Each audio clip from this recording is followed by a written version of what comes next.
Olá, eu sou Jarles Pereira, missionário da comunidade Canção Nova, e você está no Diário Espiritual. Vamos fazer juntos? Em nome do Pai, e do Filho, e do Espírito Santo. Amém. Vinde, Espírito Santo, enchei os corações dos vossos fiéis, e acendei neles o fogo do vosso amor. Enviai o vosso Espírito, e tudo será criado, e renovareis a face da terra. Oremos. Ó Deus, que instruíste os corações dos vossos fiéis com a luz do Espírito Santo, fazei que apreciemos retamente todas as coisas, segundo o mesmo Espírito, e gozemos sempre da sua consolação. Por Cristo Senhor nosso. Amém. Evangelho de São João, capítulo 4. Versículos de 1 a 42.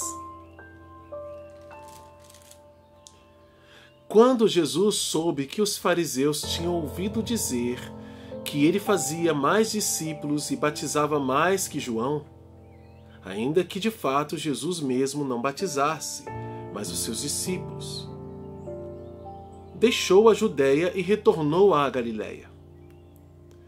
Era preciso passar pela Samaria.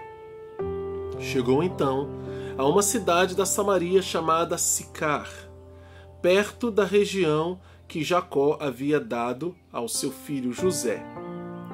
Ali se achava a fonte de Jacó. Fatigado da caminhada, Jesus sentou-se junto à fonte. Era por volta da hora sexta. Uma mulher da Samaria chegou para tirar água. Jesus lhe disse: "Dá-me de beber."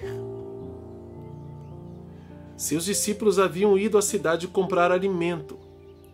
Diz-lhe então a samaritana: "Como sendo judeu, tu me pedes de beber a mim, que sou samaritana?" Os judeus, com efeito, não se dão com os samaritanos.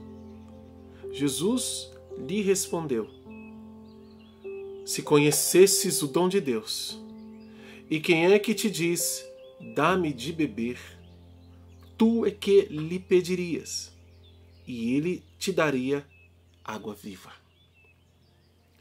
Ela lhe disse: "Senhor, nem sequer tens vasilha e o poço é profundo. De onde, pois, tiras esta água viva?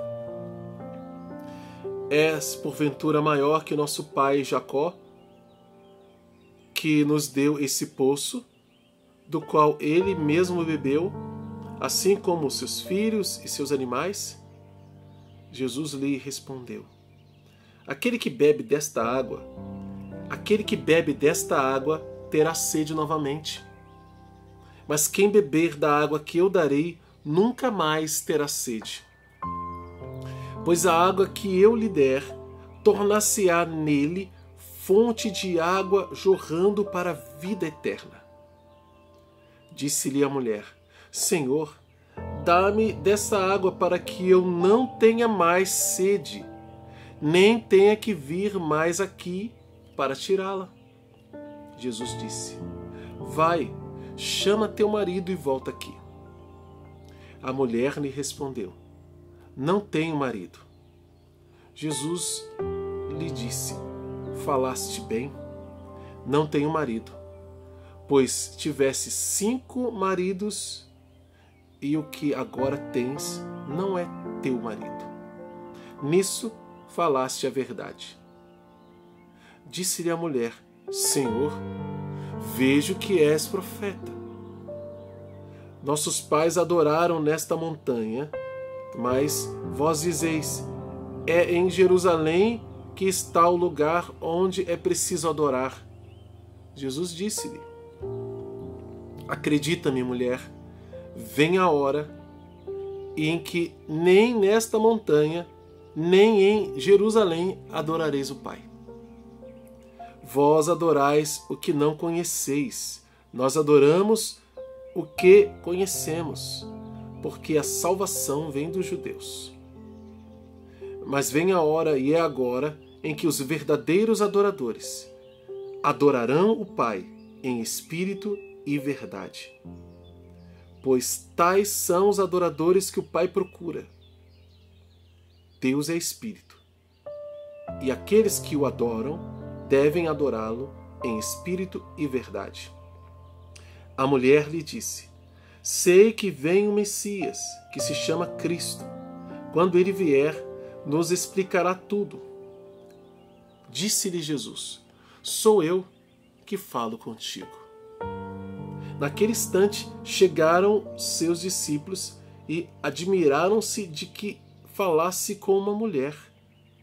Nenhum deles, porém, lhe perguntou: que procuras ou que falas com ela? A mulher então deixou seu cântaro e correu à cidade, dizendo a todos: vinde ver um homem que me disse tudo o que fiz. Não seria ele o Cristo? Eles saíram da cidade e foram ao seu encontro.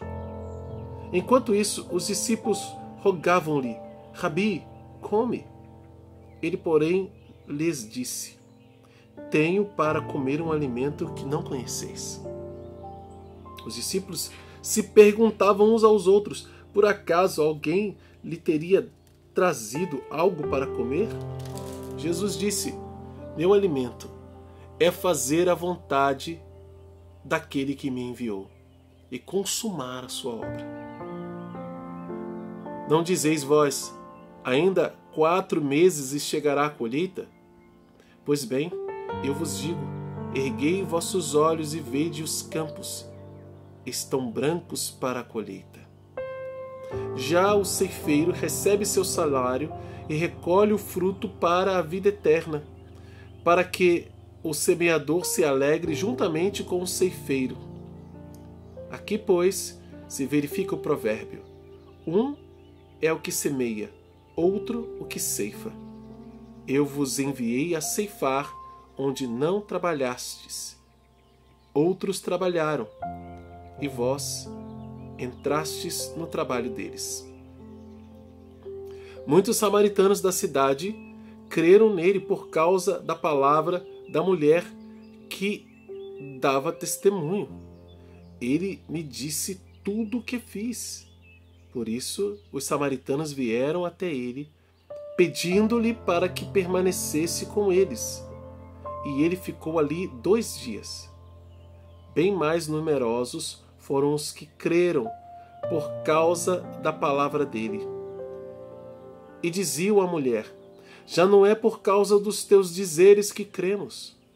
Nós próprios ouvimos e sabemos que esse é verdadeiramente o Salvador do mundo.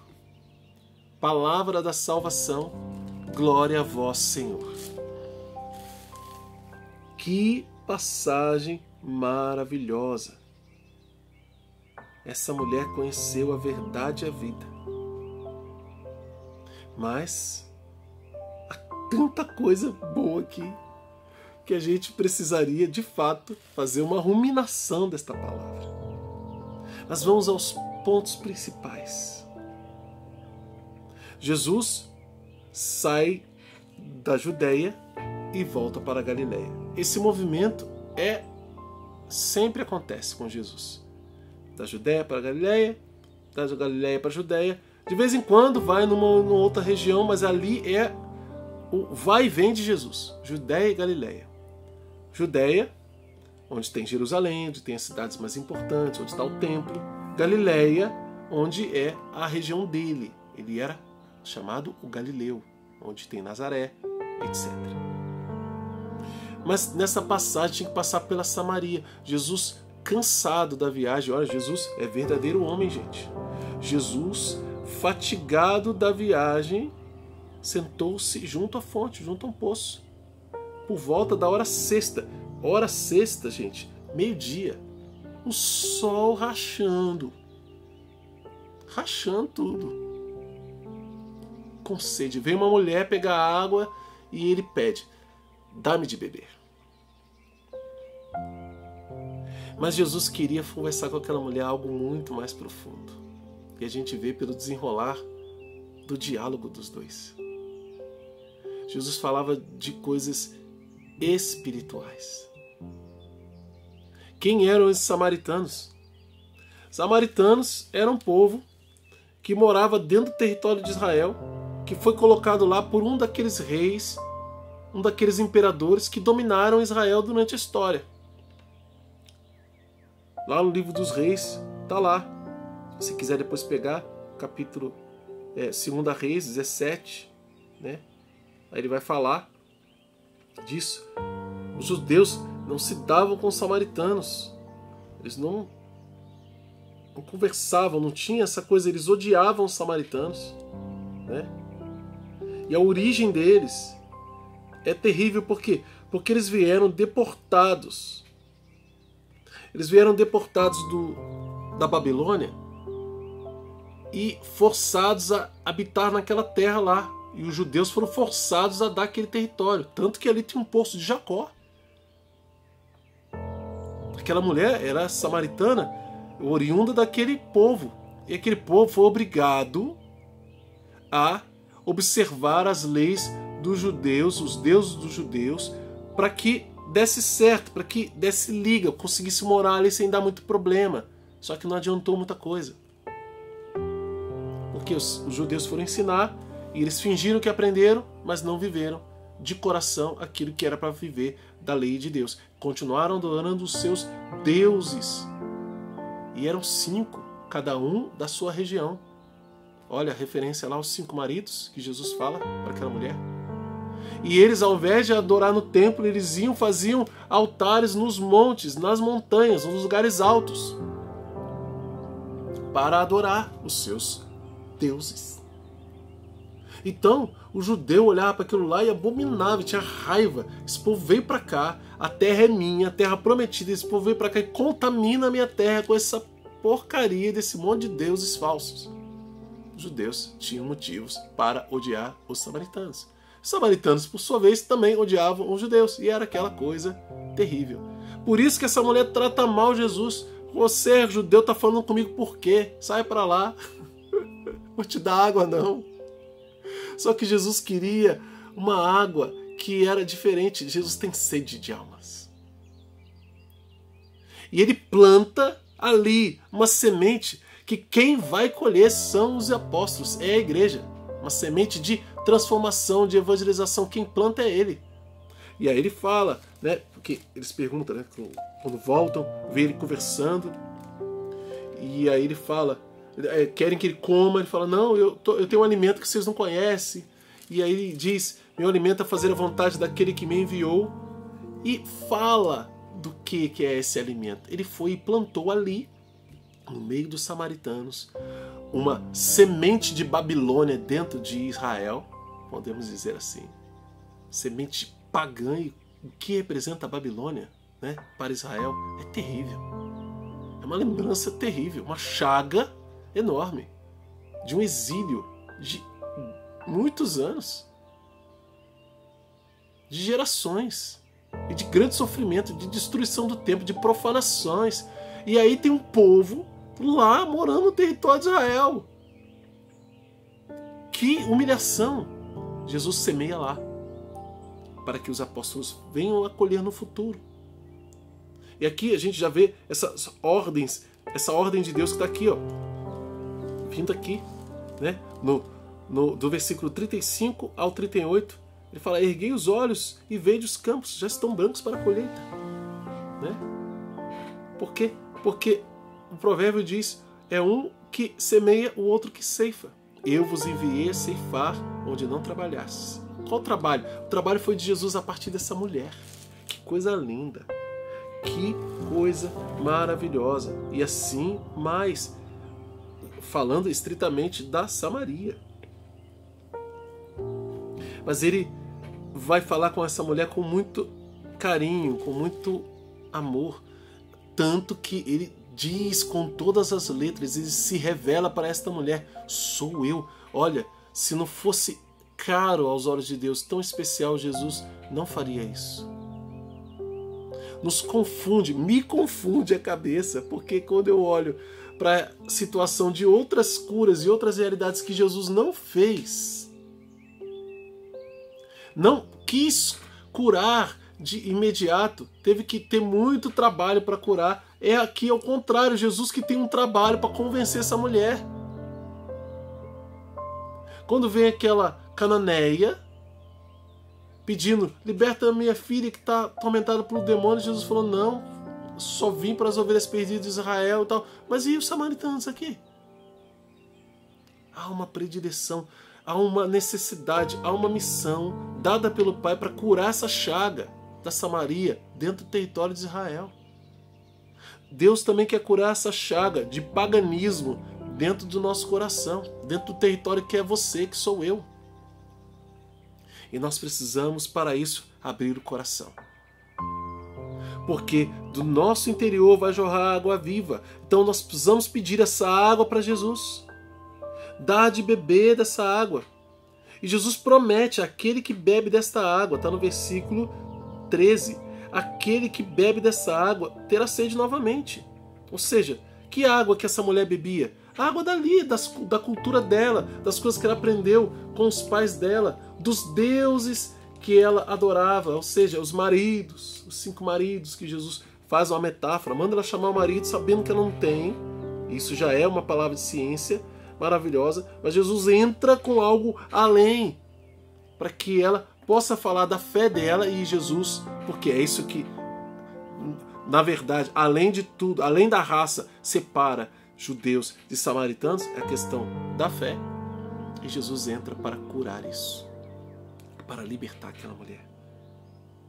Quem beber da água que eu der, que eu lhe darei, não terá mais sede, nunca mais terá sede. Essa é a promessa de Jesus. Pois a água que eu lhe der, tornar-se-á nele fonte de água jorrando para a vida eterna. É salvação eterna. E aí ela vai, fala, me dá essa água então, tudo bem. Você nem tem nada para tirar, mas tudo bem, mas me dá essa água aí que eu quero ver. Aí Jesus fala, vai lá chamar o seu marido e volta aqui. É uma ordem. E ela vai e diz, eu não tenho marido. Jesus falou, falaste bem, você não tem marido. Pois se tivesse 5 maridos, aí entra na veia da questão da fé. Esses 5 maridos eram, no resumo, Baal. Baal, o grande ídolo, Baal. Né? Esse é o resumo dos 5 maridos. E agora o que tens não é teu marido. Nisso falasse a verdade. A mulher disse, Senhor, vejo que és um profeta. E aí ela abre o coração. Nossos pais adoraram nessa montanha. Nossos pais adoraram nessa montanha, o Monte Garizim. Samaritanos haviam construído um templo, rival ao templo de Jerusalém. Eles fizeram um templo, rival ao templo de Jerusalém, para adorar os deuses deles. Mas vós dizeis que é em Jerusalém que se deve adorar. Os judeus dizem, não, o lugar onde Deus está aqui, nesse templo aqui. Ó. Não é isso aí é pagão. Isso aí, esse templo aí não vale nada. Aí Jesus vai dizer o quê? Jesus vai dizer, acredita-me, mulher, vem a hora em que nem nesta montanha, nem em Jerusalém adorareis ao Pai. Não vai ter templo para vocês adorarem. E ele fala daquilo que é a promessa. Vós adorais o que não conheceis. Nós adoramos o que conhecemos, porque a salvação vem dos judeus. Mas vem a hora e é agora em que os verdadeiros adoradores adorarão o Pai em espírito e verdade, pois tais são os adoradores que o Pai procura. Os verdadeiros adoradores adorarão o Pai em espírito e em verdade, ou seja, nascendo de novo da água e do Espírito, tendo a vida nova a partir de Cristo Jesus, nosso Senhor. Meu Deus, quanta riqueza! E essa mulher acolhe e escuta. Deus é Espírito e aqueles que o adoram devem adorar em Espírito e em verdade. Não é para fora, só externo. Deixa lá uma oferenda, pronto, cumpri minha missão e eu continuo com uma vida igual às outras. Não, é de coração, é uma vida que se envolve com a de Deus. é uma experiência pessoal, concreta, de amor. O estudo bíblico que estamos fazendo não é informação, é formação. Onde Deus nos forma filhos, onde nós aprendemos a amá-lo, conhecendo a verdade da sua palavra.